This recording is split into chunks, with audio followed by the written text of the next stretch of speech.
안녕하십니까? 안녕하세요. 저는 대한장기학원에서 논술반 강의를 맡고 있는 이제 송재준이라고 합니다. 오늘 1, 2교시 해설을 해 드릴 예정입니다. 이제 시작이니까 전반적인 얘기를 조금 해야겠죠? 이번 136회 시험이 이제 지난주 토요일 날 있었는데, 전반적인 난이도를 조금 이야기를 하면은 어쨌든 좀 평이했다라고 보는 게 맞겠죠? 조금 아마 다 느끼셨을 건데, 저희 학원 분들 같은 경우에는 진짜 몇 개 빼고는 다 한 번씩은 정리해 봤을 그런 내용의 문제들이어서, 그리고 또 문제 자체들을 좀 꼬거나 이런 게 좀 없었죠. 꼬거나 이런 게 없었기 때문에 문제 고르기에도 조금 어렵지 않았고, 그리고 답안 작성할 때도 고민할 게 좀 없는 편으로 볼 수 있었겠죠. 그래서 전반적인 난이도는 평이했는데, 또 이렇게 또 평이했다고 합격자를 또 몇십 명 내면 세상 걱정할 게 없겠죠. 또 이제 합격자는 또 항상 채점하시는 분들의 주관에 의해서 결정이 되는 거기 때문에, 이거를 지금 단계에서 좀 잘 봤다고 좋아할 것도, 조금 못 봤다고 실망할 것도 아닌 것 같고, 결과는 항상 나와봐야 아는 거기 때문에 아마 차분하게 결과를 기다려 보시는 게 좋지 않을까 싶습니다. 이제 전반적인 문제 난이도는 그렇게 어려웠다고 보기에는 조금 그렇죠. 전반적으로 그 문제 고르기가 좀 수월했다라고 좀 보시면 될 것 같습니다. 그래서 원래 제가 그 교시별로 조금 문제를 전반적으로 한번 짚고서 1교시부터 4교시까지 이제 간단하게 이제 짚고서 해설을 좀 시작을 하겠습니다. 1교시 문제부터 먼저 한번 보시죠. 전반적으로. 그 1번 문제, 이제 팩츠의 TCSC가 나왔죠. 이것도 정형화된 지 꽤 오래된 문제고, 그래서 뭐 그렇게 어렵지 않은 문제겠죠. 난이도는 거의 뭐 중하급으로 보셔도 무난할 것 같고요. 2번 문제, 이제 신재생 발전기 송전계통 연계기술 기준. 우리 이제 송배전 설비 이용 규정 내에 있는 분사형 전원 관련된 기준, 신재생 발전기 연계 기준, 뭐 이런 것들에서 나온 건데, 얘는 사실은 있다는 건 다 알죠. 거기 있다는 건 다 아는데, 이 디테일한 부분까지 우리가 굵직한 거는 알고, 뭐 90% 전압 유지, 뭐 0%에 뭐 0.15초 버티고 뭐 이런 것까지는 알 수 있어도, 뭐 이런 디테일한 수준까지 가져갈 수 있냐 없냐의 차이가 좀 있겠죠. 우리가 이게 어디 있는 거하고 가져가는 거하고 좀 구분을 해야 되잖아요. 그래서 이제 가져가기는 쉽지 않기 때문에 얘는 상으로 봐야 되겠죠, 사실. 그리고 웬만한 분들은 안 잡았겠죠. 왜? 다른 게 잡을 게 많으니까, 지금. 1교시에도. 자, 이제 3번, 이제 암모니아 혼사 발전 문제는 우리가 얘기는 다 하는 아이템이죠. 지금 암모니아 20% 혼소, 그 수소. 이 두 가지는 하고, 이제 어느 정도 내공이 쌓이신 분들은 이 두 가지 아이템을 좀 준비를 하시니까 어느 정도 이제 준비를 하시는데, 이 문제도 조금 그런 게 말이 많거든요, 요즘.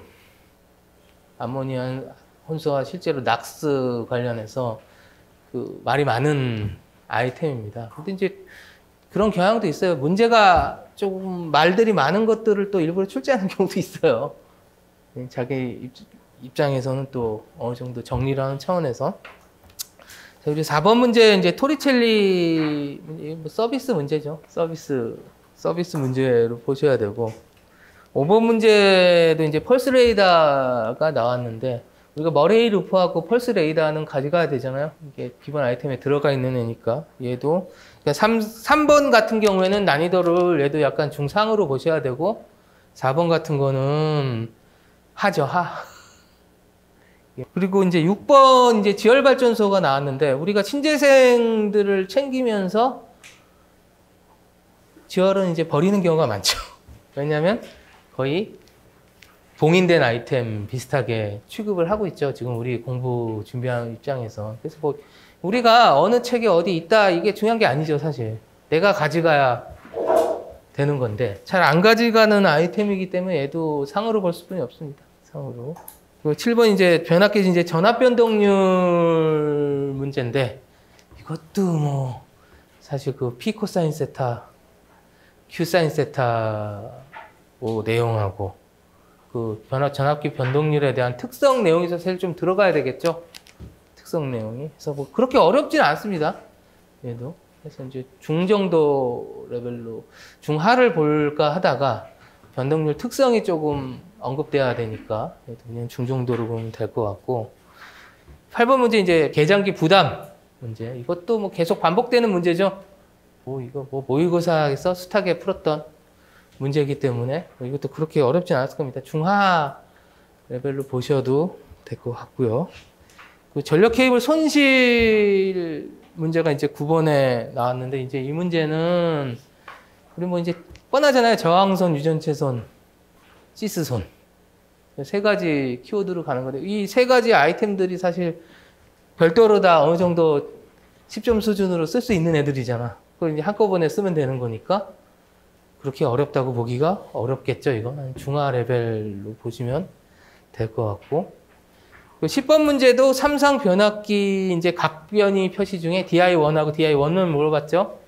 이제 각변이에 대해서 모르시는 분자는 없을 거고 그리고 우리가 DI1하고 11은 델타 결선에 진상 결선하냐 정결선하냐로 우리가 각변이를 조절하는 것까지 설명하면 거의 베스트겠죠.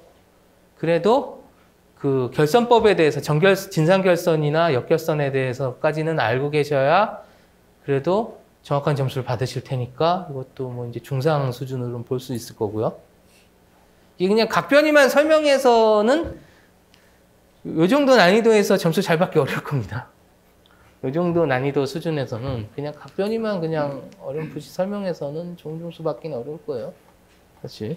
자, 그리고 11번 문제가 이제 원자력 발전 유연운전 문제가 나왔습니다. 우리가 사실은 자료도 많이 보고 이제 나온 적은 없지만 나올 것으로 예상되는 문제 중에 하나였죠. 이제 결국 계통 관성하고 엮어서 해석이 되어야 되는 문제. 우리 신고리 1, 2, 3, 4호기 간발 사례를 가지고서 이제 원자력 유연운전이라고 부르는데 이제 유연운전 문제가 드디어 나온 거예요. 그래서 이거는 사람의 공부 깊이에 따라서 점수 편차가 좀 나올 것 같아요. 이게 진짜 실력자를 감별하는 문제일 수도 있습니다. 사실. 이따 해설해서 좀 얘기하시면 될 것 같고 얘도 문제도 그래도 상으로 보셔야 돼요. 신규니까. 얘는 신규니까 상으로 보셔야 되고 변별력을 좀 있는 문제 보셔야 될 것 같고 이제 12번에 이제 변압기 시험 항목 중에 이제 무브화 시험하고 단락 시험이 있는데 요것도 이제 내용이 그렇게 어렵진 않지만 개인차는 좀 있을 거예요. 이걸 정리해서 잘 가져가신 분들과 조금 근데 우리가 모의고사에서 많이 만나는 문제라서 학원 모의고사에서 많이 만나는 문제라서 사실 그렇게 어렵다고 보긴 힘들지만 뭐 그래도 요렇게 나온 거, 요런 식으로 나온 거를 또 따로 정리를 해야 되는 부분이 있으니 한 중정도 레벨로 봐줄 수 있겠죠. 중하를 보냐, 이제 중운영을 보냐, 이제 문제인데. 13번 문제도 TNTT도 계속 반복이 되죠. 계속 반복이 돼서 요것도 조금 어렵진 않았다라고 보시면 되겠죠. 이것도 이제 중레벨로 보셔도 되겠죠. 중하 아니면 중으로 보시면 될 것 같습니다. 1교시는 11개까지는 그렇게 무리가 없어서 어느 정도 준비되신 분들은 11개까지는 문제가 없으실 것 같고요. 2교시 문제 보시면은 이제 1번이 불평형이라고 전압 변동률 계산하는 거죠. 약간 이제 준비된 자와 준비되지 않은 자의 차이가 조금 나타날 거고 이쪽을 신경 쓰셨냐 안 쓰셨냐 차이가 조금 나타나겠죠. 그래서 1번 뭐 그렇게 어려운 계산은 아닌데 어려운 계산 문제는 아닌데 이게 준비 여부에 따라서 이제 우리가 계산 문제는 항상 뭐라 그랬어요? 계속 뚫어지게 쳐다보다가 내가 이놈을 완벽하게 할 자신이 없으면 건들지 말라고 얘기를 하잖아요.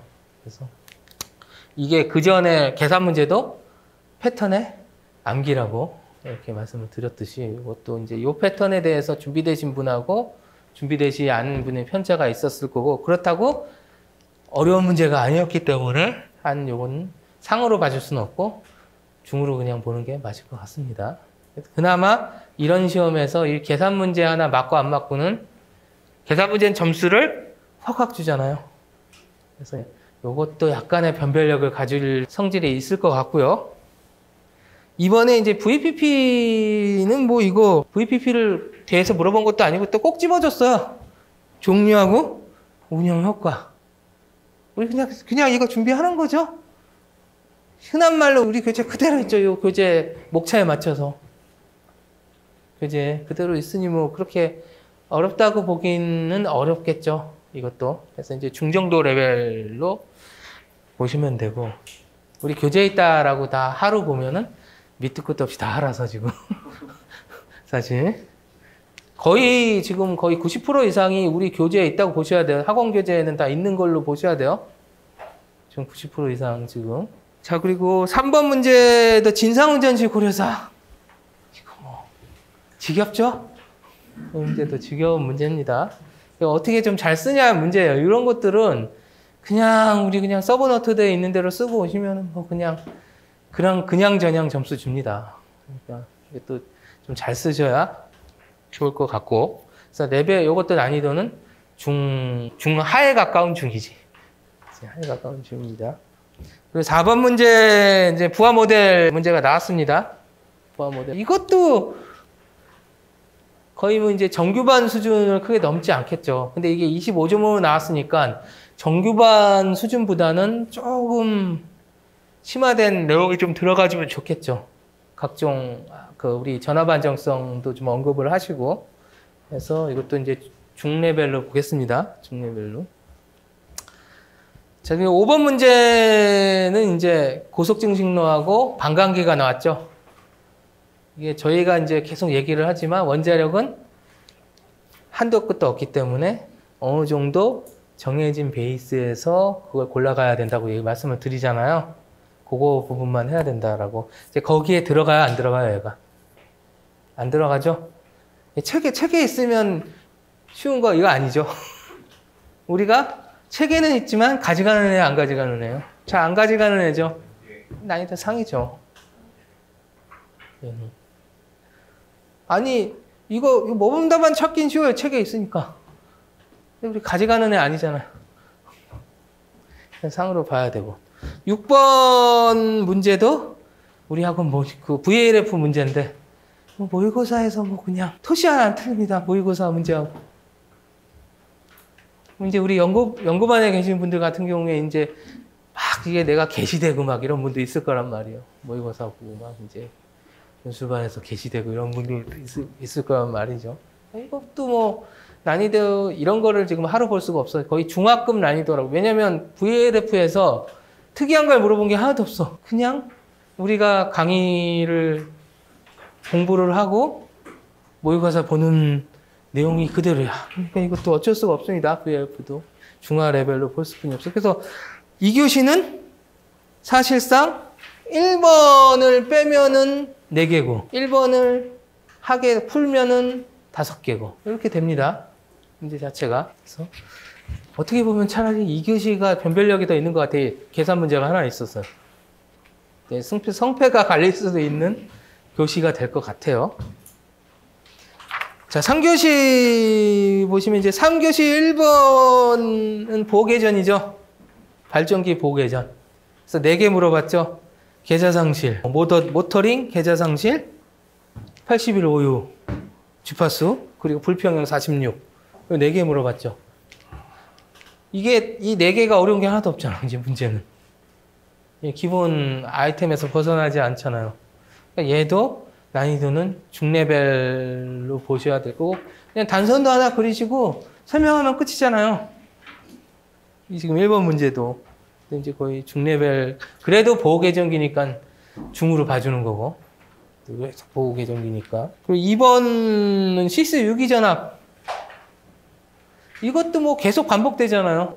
거의 뭐 지금 발송 배전에서는 거의 탑 10, 탑 12에 들 정도의 문제니까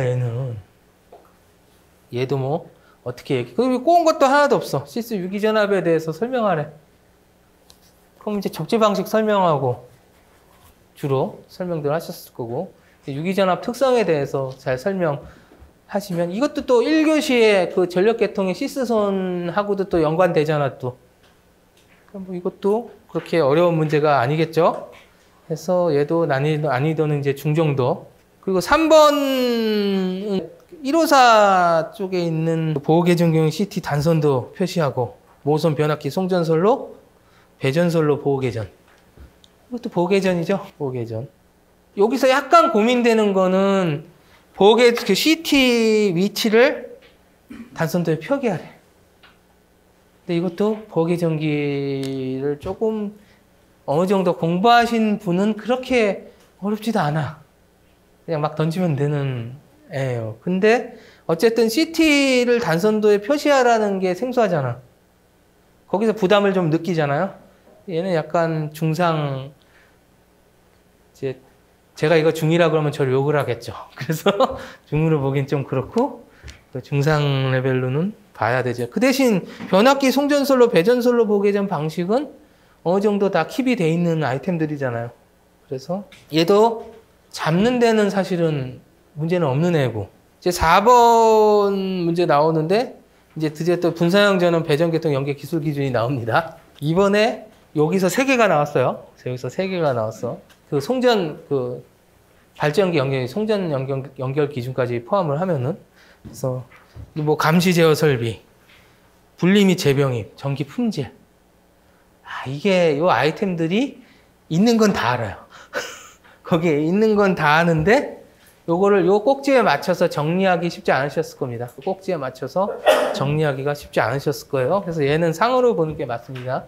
뭐 분리 재병입 기준 같은 건 설명하기 어렵지 않으셨을 거고, 감시 및 제어 설비나 전기 품질은 설명을 하는데, 할 수는 있는데, 뭐 여기는 기준이란, 문제가 기준이잖아.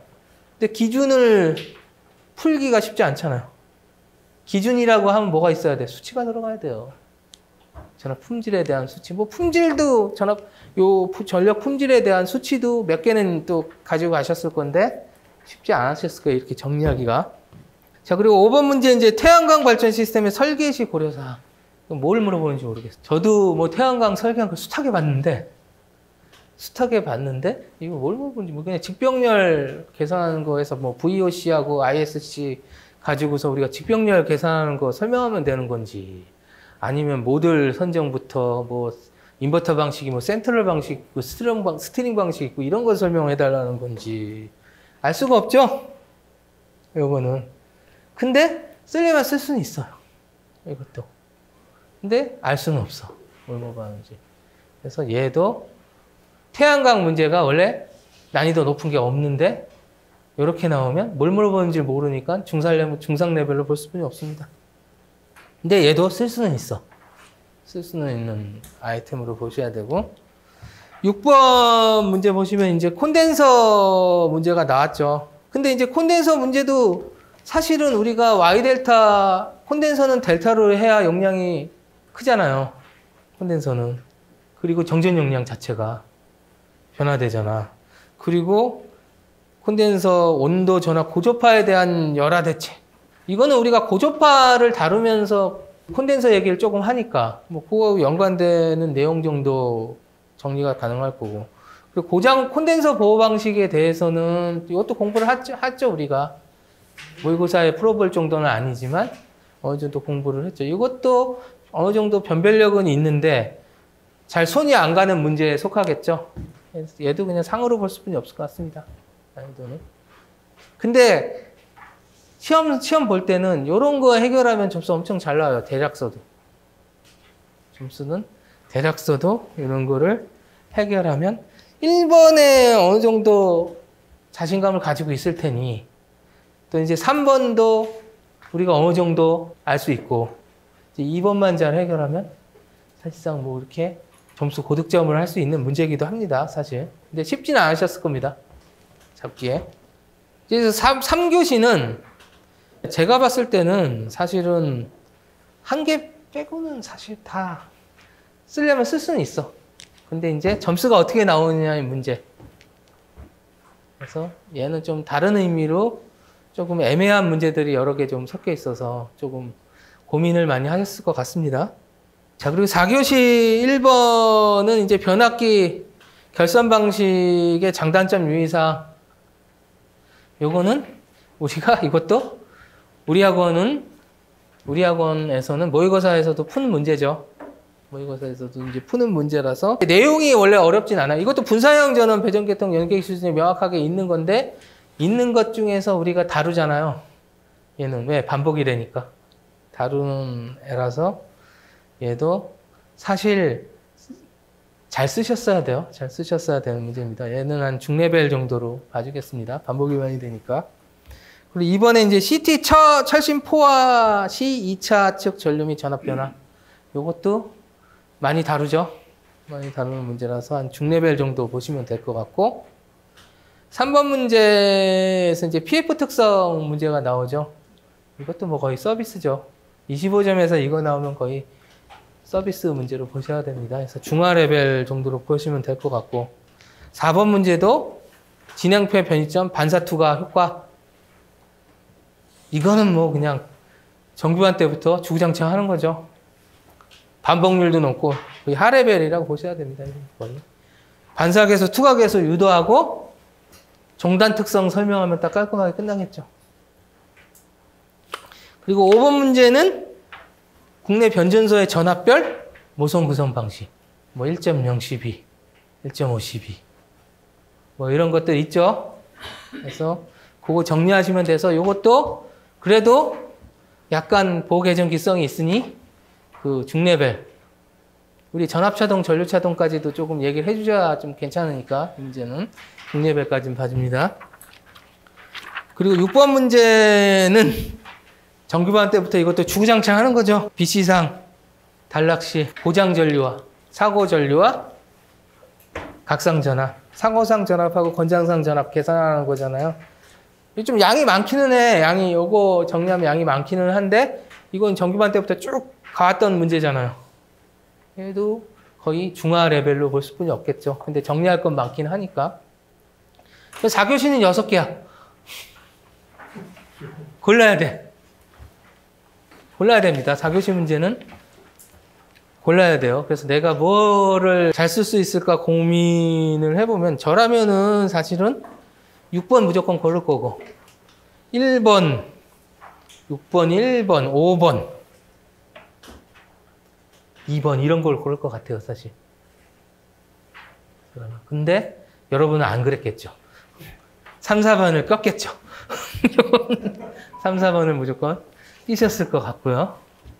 그러고서 6번도 또 막상 가서 또 생각이 안 나. 자신이 없어. 왠지 이거 내가 풀다가 몇 개를 셀 것 같아. 딴 걸 쓸 수가 있으니 또 소극적인. 왜냐면 1, 2, 3조개 그냥 어느 정도 봤어. 그럼 이제 우리 어떻게 돼요? 4교시 되면 소극적이 되잖아요. 왜냐면 1, 2, 3교시 어느 정도 보면은 소극적이 돼. 이제 그런 심리가 작용을 했겠죠. 4교시에서. 이제 4교시는 진짜 가기 전에 이제 즐겁게 가시라고 이렇게 이제 문제를 내준 거죠. 그래서 전반적으로 보면은 2, 3교시, 1, 2, 3교시에서 이제 갈릴 건데, 이제 2교시 문제들이 변별력은 좀 2교시에 있었었고, 3교시도 이제 사실 변별력이 있었는데, 초이스를 아마 이제 되게 국한돼서 하셨을 것 같아요, 3교시는. 그래서 버릴 게 뻔히 보여서, 그 3교시는 버릴 것들이 뻔히 보이는 좀 교시라서, 어느 정도 국한된 문제 한해서 풀어서 점수가 잘 안 나오지 않을까. 그렇다고 또 이렇게 문제가 평이하다고 해서 점수를 확 주지 않습니다. 할 때. 이렇게 제가 얘기를 했는데도 합격자가 많이 나올 수는 있습니다. 많이 나올 수는 있어요. 그래서 이제 저한테 합격자 몇 명 나올까요? 라고 물어보면 저는 무조건 많이 이렇게 대답을 하겠죠. 근데 그래도 요런 난이도에서도 3명 나왔던 시험도 실제로 있고요. 그래서 이제 시험 결과는 차분하게 기다려 보시는 게 항상 정답입니다. 자, 1교시부터. 자, 1교시부터 좀 보겠습니다.